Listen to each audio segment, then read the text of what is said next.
Welcome to the Embodied Mystic podcast, where we explore the path of feminine awakening and luscious womanhood. Together we'll be diving into topics like sacred sexuality, feminine embodiment, spiritual healing, and soulful relationships. I'm your host, Tamara Fael, tantric mentor and Aries hype girl, here to guide you back to the temple of your body and fall in love with being a woman. I look forward to journeying together.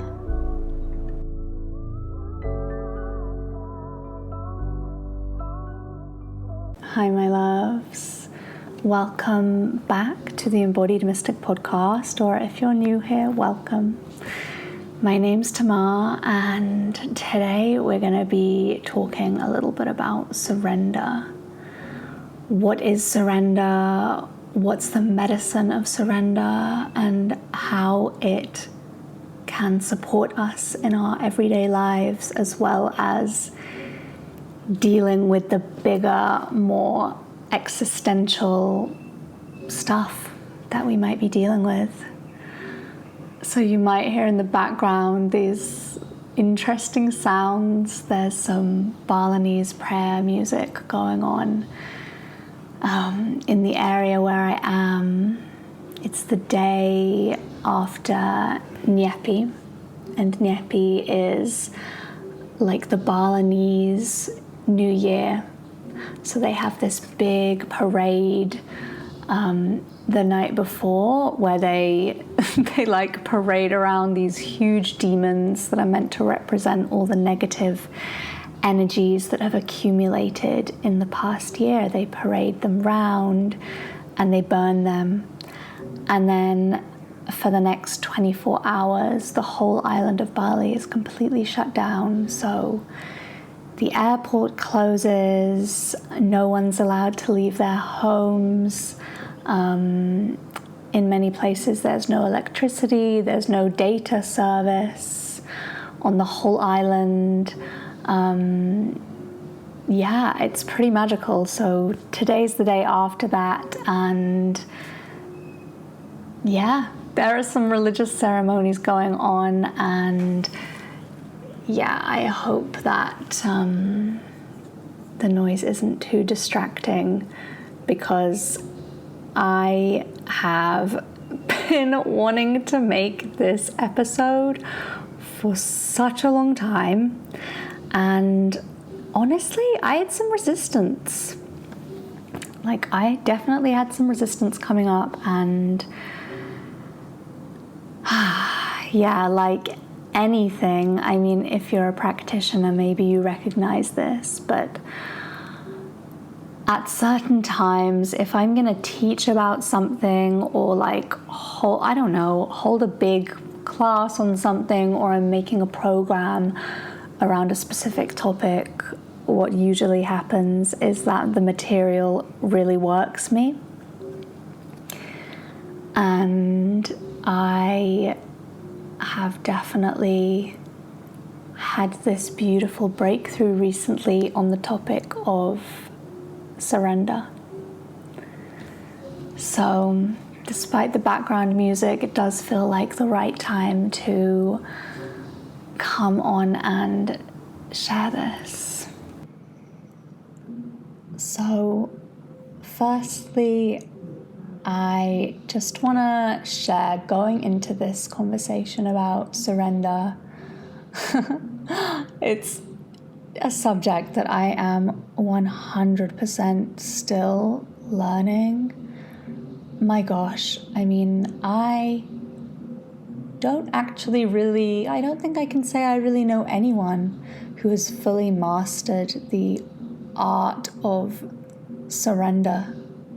It's one of these skills that is quite rarely spoken about in my experience, and yet I feel, especially if we're on a path of walking with spirit, so having our own spiritual journey and being on a specific path, I feel it's like such a crucial skill and energy to actually work on. It's one of those things that is so profound, and life will continuously test us and give us more opportunities to practice surrender. So the medicine of surrender is teaching us acceptance, non-attachment, and letting go. I feel surrender as this kind of like a death portal. Like, to surrender, something really needs to die. And usually it's the part of us that is moving from our will. This part of us that believes we can control everything and have everything our way. And, you know, everyone's a little bit different, but I personally am someone who has had quite an intense journey with anxiety. Like, I've been a very anxious person in the past. I used to suffer from panic attacks fairly regularly, and honestly, like, I was really just trying to control everything. And control is a good thing at times, but what's really important is that we learn how to let go. And we allow ourselves to yield, to be soft, to be receptive.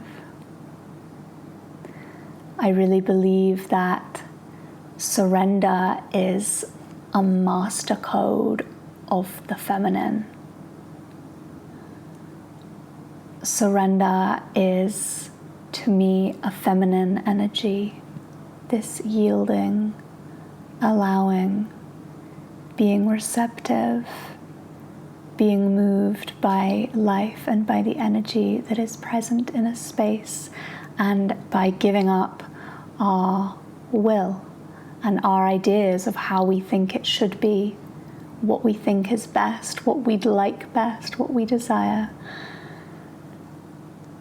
and allowing things to just be as they are.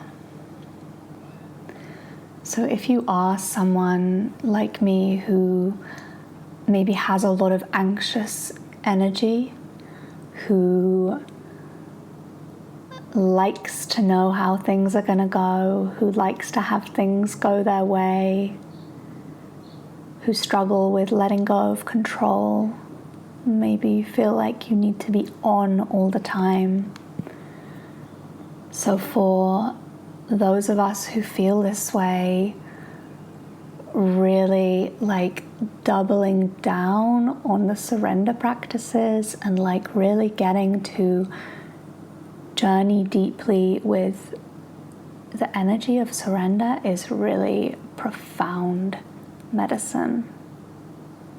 So in this episode today, I'm going to go through some of my favorite modalities to support us with cultivating a more harmonious relationship with surrender.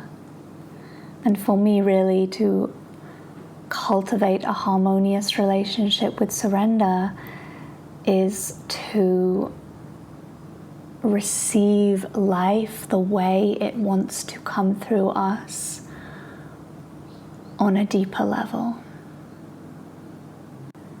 It's like learning how to be moved by the current that is meant to move us, to lean back into our feminine energy, and to listen, to come into right relationship with what's meant to be when we're not pushing and forcing and manufacturing an outcome. And really we can try and control everything. It reminds me actually, in the ashram where I used to live, there was this sign outside the kitchen, outside like the dining room where we'd all eat, and it said, "Relax, nothing is under control." And it's so fucking true. It's so true. And even though we do, as human beings, have a great deal of agency when we're on earth, so much is out of our control. And learning how to surrender to the story of our life does require a great deal of trust and patience in the process. And there's something about the challenge of the struggle itself, like whatever it may be that we're struggling against, it's like learning to like be in that tussle, be in the struggle, be in that, and then finally learning to let go and relax into whatever our situation may be. It's through this where we can discover a deep reservoir of capacity within ourselves. And when we can finally just like exhale after all the struggling against what is and just allow it to be, it's from this place that true grace is revealed to us. It's from this place of, with open arms and an open heart and no more struggling, we can really begin to witness the unfolding of what life has in store for us. So, yeah, I am in this portal these days of experiencing what feels like the riches on the other side of learning to surrender.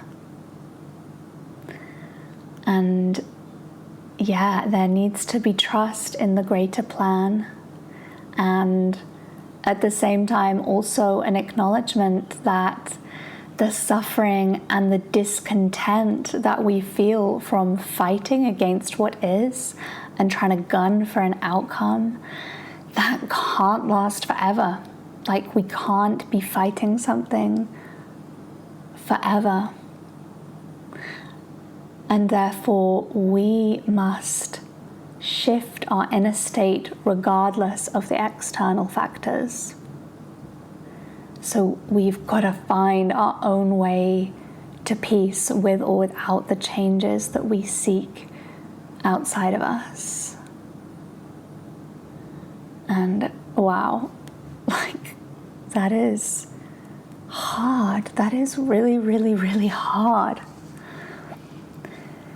So yeah, without really going too much into the personal story, like, I don't feel ready to like reveal the details, but there's been something in my personal life that I've been deeply struggling with and deeply resisting any kind of surrender. Like, I had this, what I felt was an issue in my life, something that needed to be solved, and I was trying so hard to do something about it. I was reading books, I was listening to podcasts, I was seeking help, I was talking to people about it, I was doing all the things, approaching this difficulty with all my might and all my willpower in this like very masculine checklist kind of way. And when I tell you, like, I have been struggling against this in my own unique way for years. And what was really needed was surrender. This like deep exhale, this deep letting go, and allowing myself to rest in that void space, to rest in that emptiness, where I'm no longer fighting, I'm no longer in this output mode trying to change what is. And still, the thing is not here, or it's not fixed, it's not solved, but just the giving up, the fight. This like true handing over of the reins to spirit and admitting, like, I can't control everything. There's such beauty, such relief, like such relief. There's almost like this joy in it, this like innocence.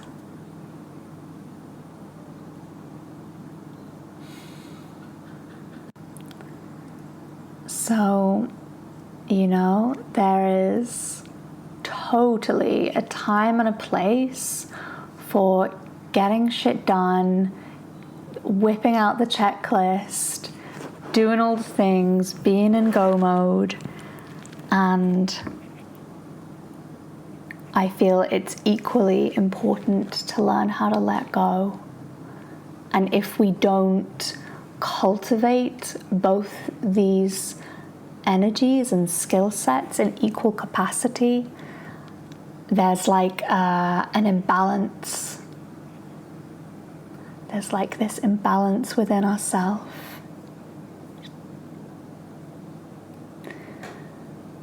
So, on a more like meta level, on this like, if we're like zooming out and looking at our lives, where this thing of surrender really comes in a really powerful and sobering way is, when we contemplate death.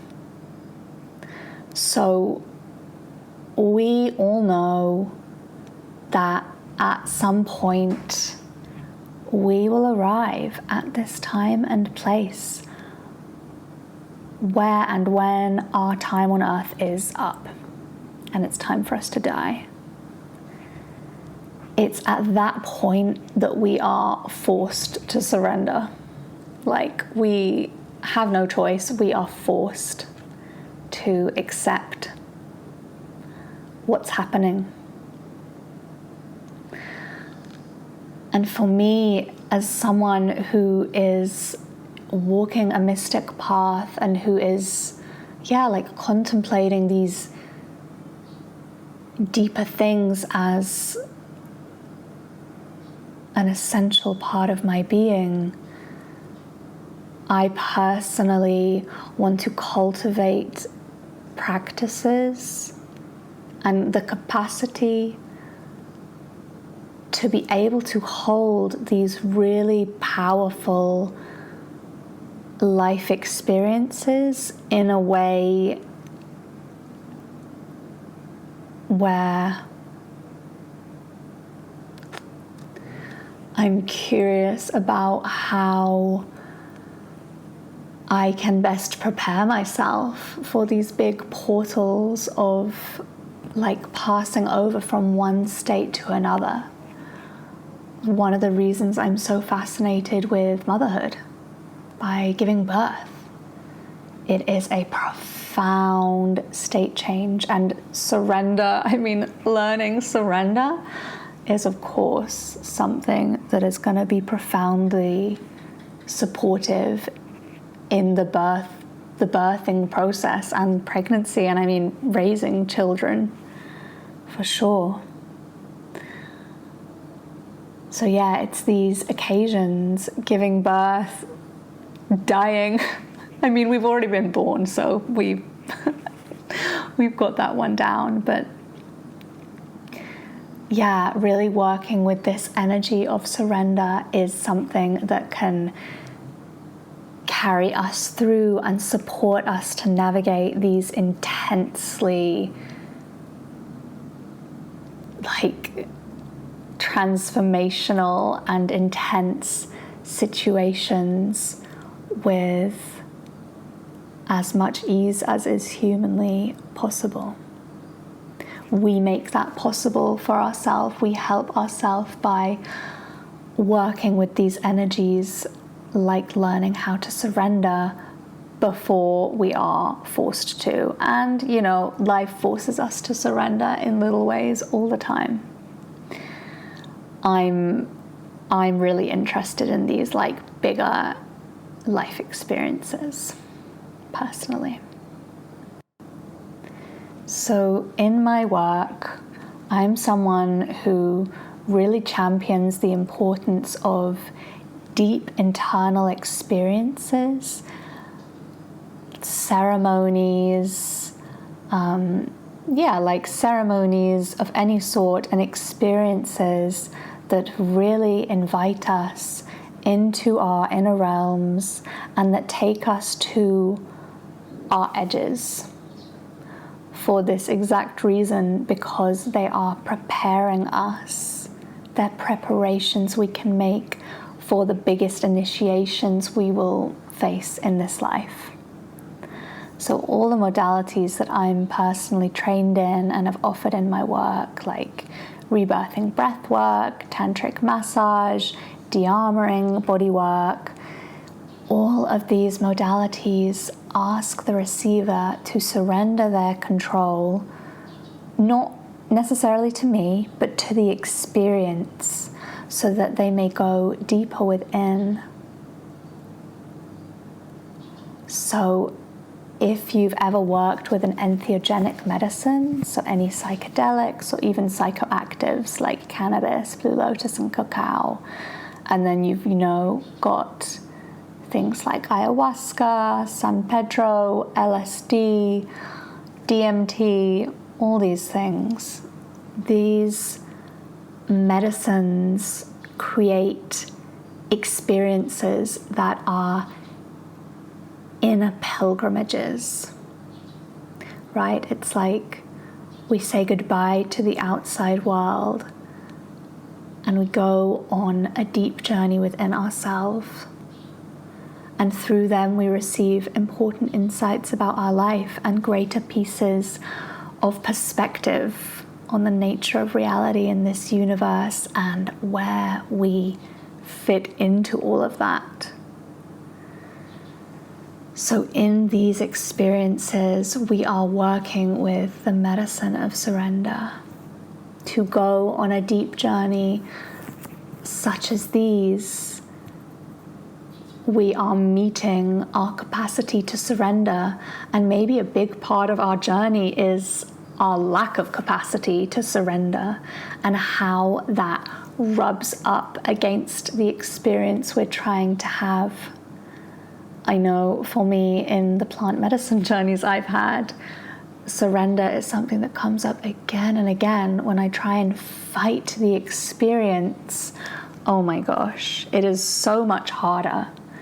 And yet there is still this part of my ego at times that just deeply struggles to let go.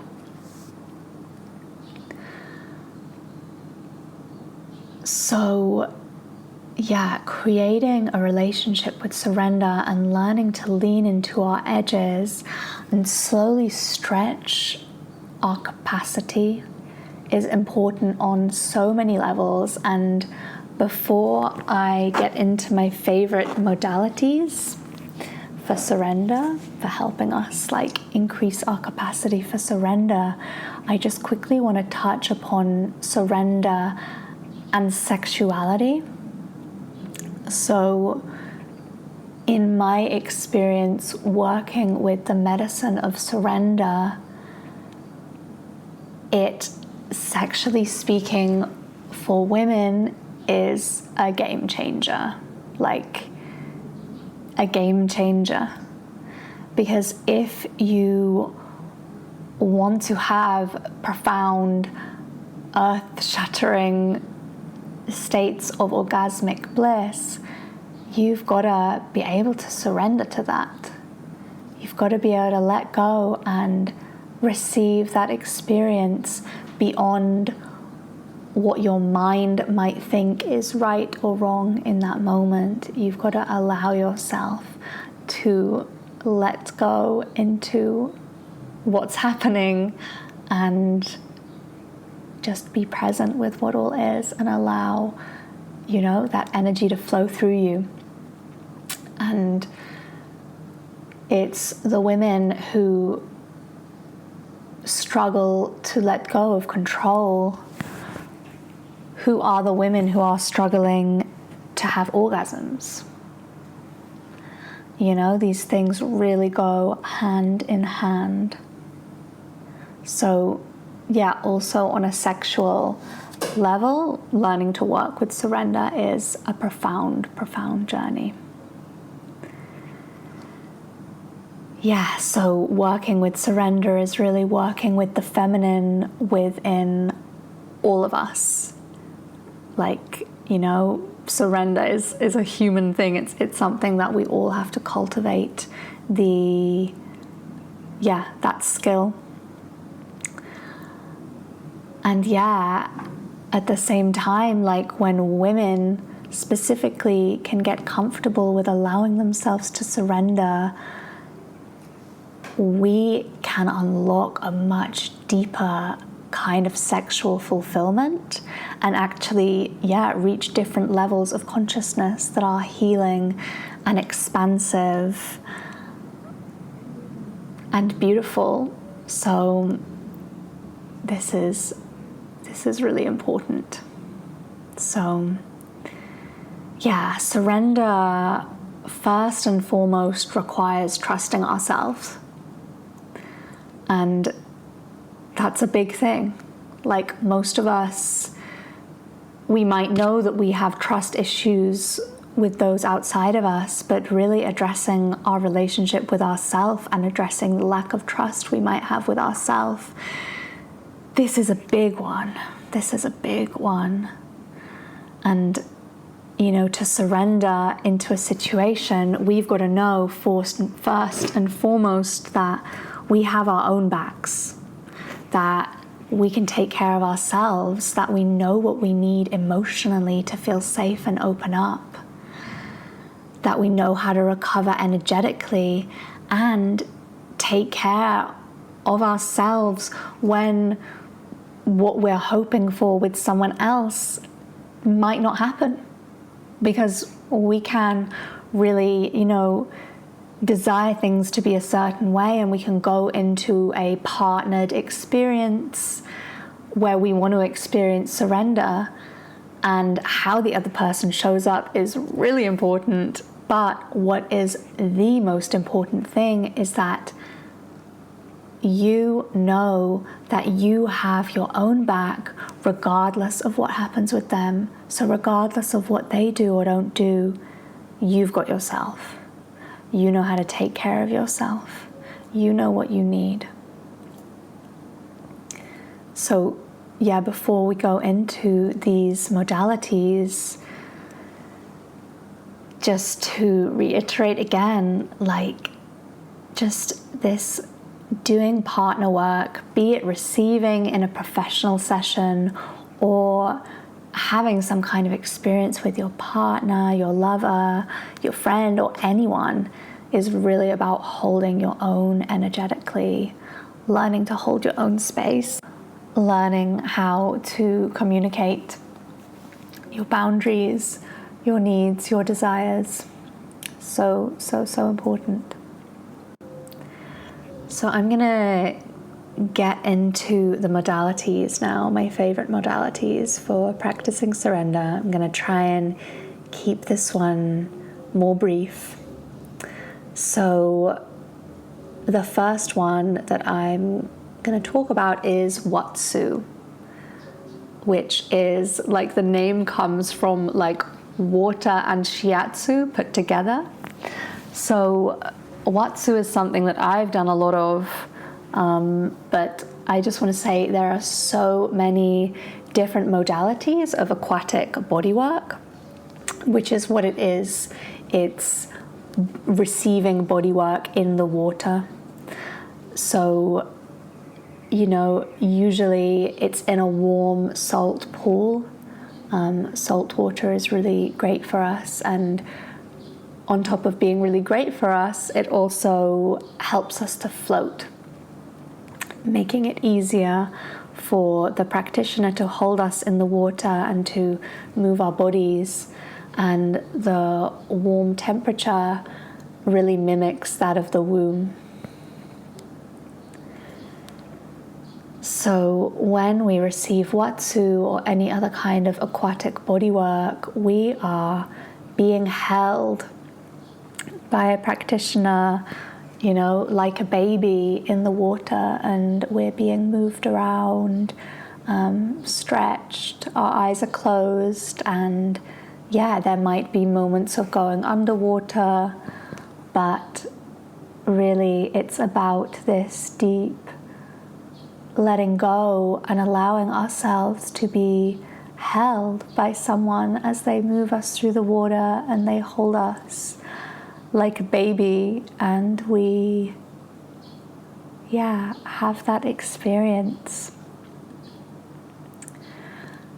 I absolutely adore watsu and aquatic bodywork. I believe it is so deeply, deeply healing, and you know, I recommend working with a practitioner, doing your research and finding someone who you resonate with.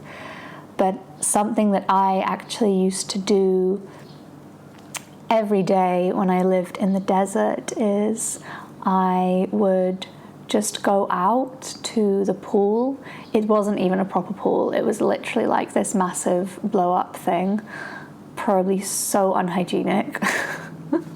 But anyway, so I went out to this thing, this little blow-up pool thing, and I got in, and I would literally just float there. I don't know for how long, maybe 10 minutes or 15 minutes. I would close my eyes and literally just practice releasing all of my muscles and allowing myself to be still and to be held by the water and to just let go into that holding. It was such a profound practice for me. Really, really, really beautiful, very moving. So yeah, that's my first recommendation, is not just watsu or aquatic bodywork, although I do highly recommend it, but just working with water. Like, you could even do this in a bath if it's a big enough bath, like learning to relax. And you know, this is like a shavasana. It's like a conscious relaxation. Obviously you don't want to fall asleep in the water. You want everyone staying alive. But yeah, staying aware within our state and consciously choosing to relax all the muscles whilst being held by the water. Very profound. Being in the ocean, of course, if the waves are if the water is still enough and the waves are gentle enough for you to do that, then amazing. There's nothing better than the sea, truly. So, yeah, being in the water, having our weight held, it's kind of like almost relieving us of the responsibility of holding all that we are and all that we carry for, a brief amount of time. So the second modality that I want to share about is shibari. So this is a Japanese rope bondage. It's literally where you get tied up with ropes. You probably know it. Most people know it as more of like a kink thing, and it totally can be used in that context. And actually, there's going to be an episode coming up at some point soon about, the healing powers of BDSM, of conscious BDSM, because it is something that I do believe in very much. But shibari, rope bondage, getting tied up. It's almost enough to make a control freak want to scream, the idea of being tied up. And that's exactly why it is such profound medicine. Like, I have reached states of such bliss, literally being tied up and left alone, like in a room.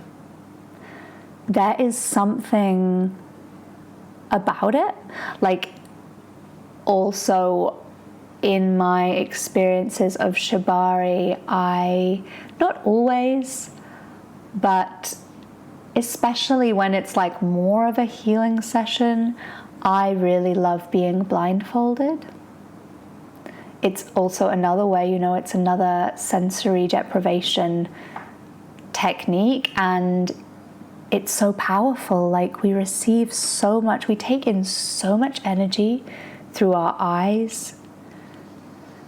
And being blindfolded, and obviously, if you're going to try shibari, it has to be with a really highly recommended practitioner. And I'm going to circle back to this before I move on to the next one of how to choose a really reputable practitioner. You've clearly got to have a lot of trust in the person to allow them to tie you up and blindfold you. But yeah, being in that helpless state that you have chosen, it's like the piece, the really important piece in this is that it's consensual. That you have chosen to be in this experience. You've chosen to be tied up and blindfolded. And I remember what was so powerful about that experience for me was this part of me that is always like, oh my God, what can I do? What can I do to make a situation better? There must be something I have to do. I have a million things that I need to do all the time. Was that being blindfolded and tied up, there was literally nothing I could do. Nothing. And that is such deep medicine, especially if you're a people pleaser or you love being in control. Not being able to do nothing. Wow, like the bliss, the relief, the release in just surrendering to what is. Life-changing for me anyway. I mean, I'm obsessed with shibari. I need some more shibari in my life. It's been way too long. But whenever I meet someone who I vibe with and I'm like, okay, I like this person, I trust this person, and then I find out that they tie people up, they do shibari, I'm like, oh hell yes, tie me up. Like, I'm like first in line, tie me up. I love it. So, of course, you really want to do your research when considering like who to go with as a shibari practitioner. I have to say, for women, I would recommend first trying with a woman, unless you personally know someone that you have a personal relationship with and that you trust who is male to tie you up. And with shibari, because it is 100% used in sexual situations, a shibari session can 100% be sexual, and it's amazing if you want that.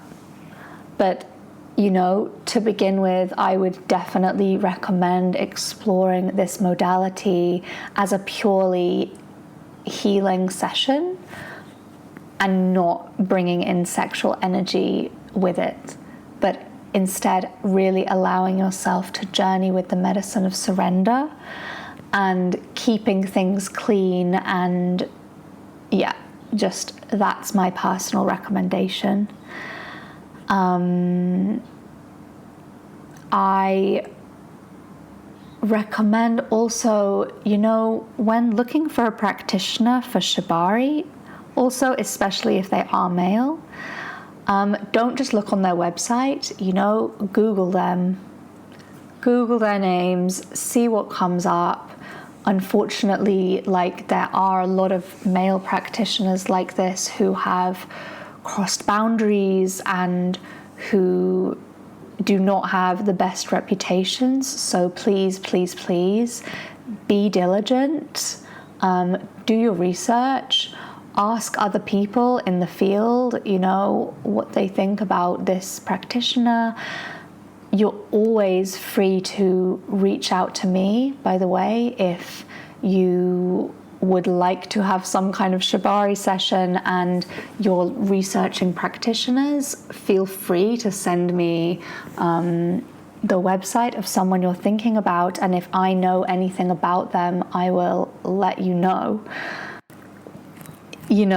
Another recommendation that I have for this is, if someone recommends you a male practitioner, just check that person isn't lovers with the practitioner or hasn't been intimate with them in the past, because and I learned this actually, nothing happened with me, but I learned this through almost having a shibari session with someone whose lover had recommended him to me.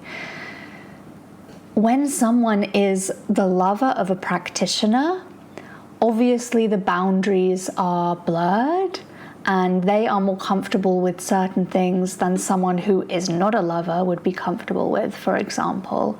So that person, the lover of the practitioner, in my opinion, doesn't have an objective stance on whether that person respects boundaries.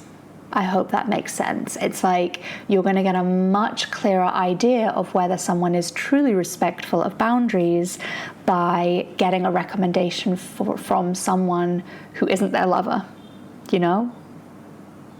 I hope that's clear. So that's something that's really important, is to choose a reputable practitioner and to be super clear on your boundaries and desires before you go into such a session, because it's intense, but absolutely life-changing, truly, truly, truly. And I'm also happy to recommend practitioners that I know and trust personally. If you're looking for a shibari practitioner and happen to be in London or in Israel, I can hook you up. So lastly, this is the last one that I want to share about, and this is a modality that I love and hold sessions myself, and that is tantric body dearmouring. So I've spoken about this before in different podcasts and interviews. So I go into it more in the conversation that I've had with Erin Kiner on her podcast, and also the conversation that I had with Laura Marianne Pickerill. And that's also an episode on this podcast, which is how to tap into goddess energy. So you can listen to those if you want to hear even more about this modality. But dearmouring is so beautiful. It's so awesome. And what dearmouring does is it teaches you, the receiver, how to navigate something that feels challenging physically, like it's physically quite an intense form of bodywork, but you choose the level of intensity that the practitioner goes at, right? So it's like the practitioner is like working with you and touching these very uncomfortable parts of your body where you might be holding lifetimes worth of tension, because these are spots that aren't generally touched in massage or otherwise. So you are in the discomfort, you know, and it might be emotional, it might be mental, it might be physical, it might be all three and more, energetic, spiritual, you name it.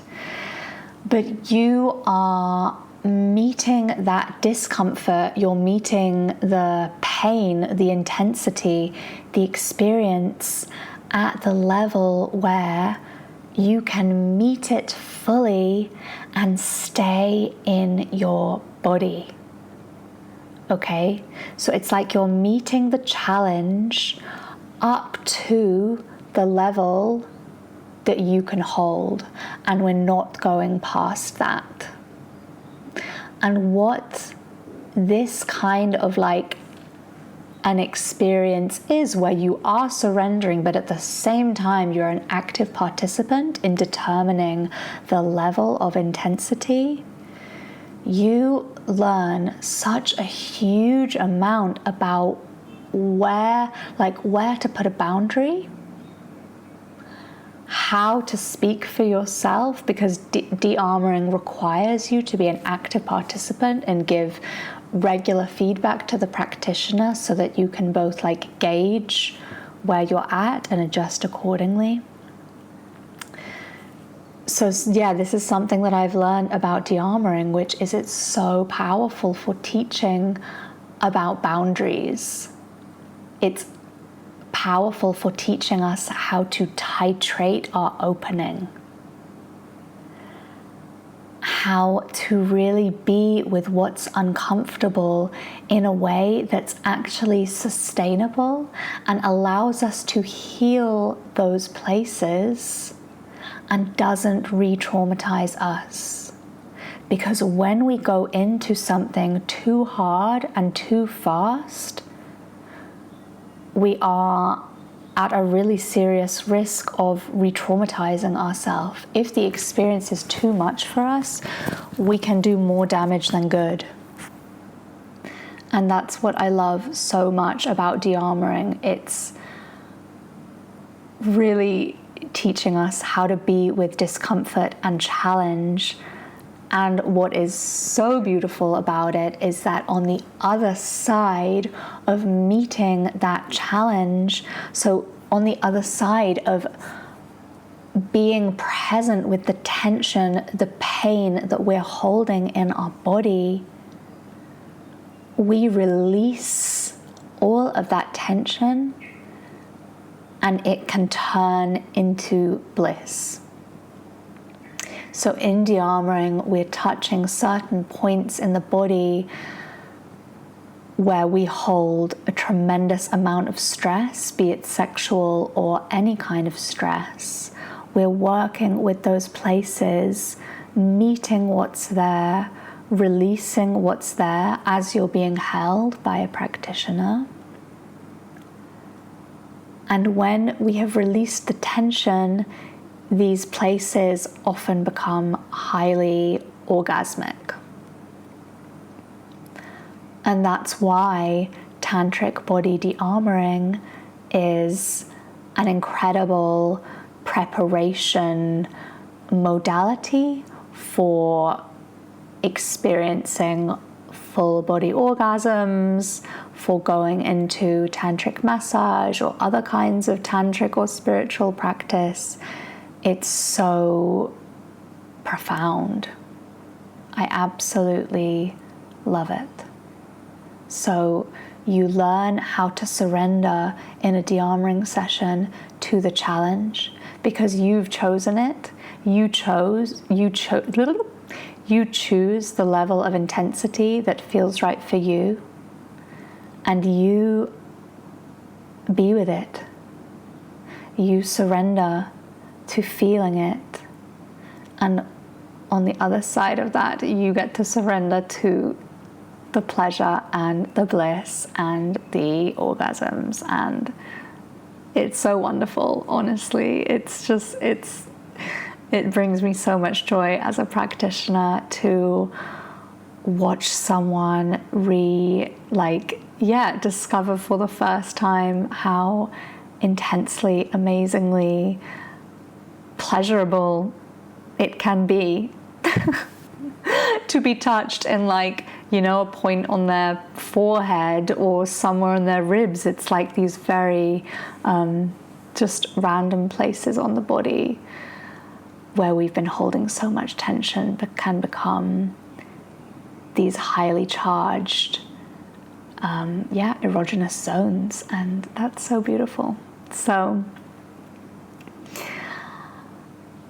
yeah, that's it. Those are my 3 top modalities.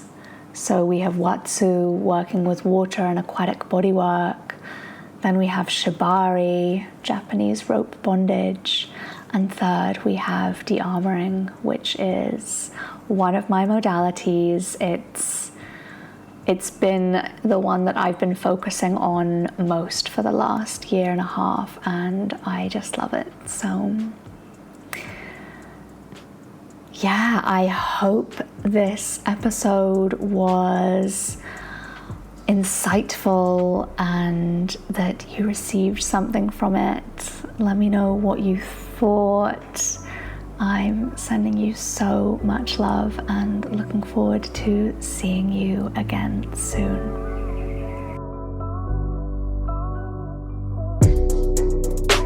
You're listening to the Embodied Mystic podcast. Thank you for being here and for hanging out with me. I hope you enjoyed today's episode and that it could serve you in some way. I'd love to hear from you. My inbox is always open. Let me know what spoke to you in this episode, and if there was a moment that lit you up or brought you into deeper self-reflection. If you loved this episode, I'd be super grateful if you took a moment to leave a review or share with a friend. You can do this easily by visiting the link in the show notes. It's been a real pleasure connecting with you today, and I'll see you soon.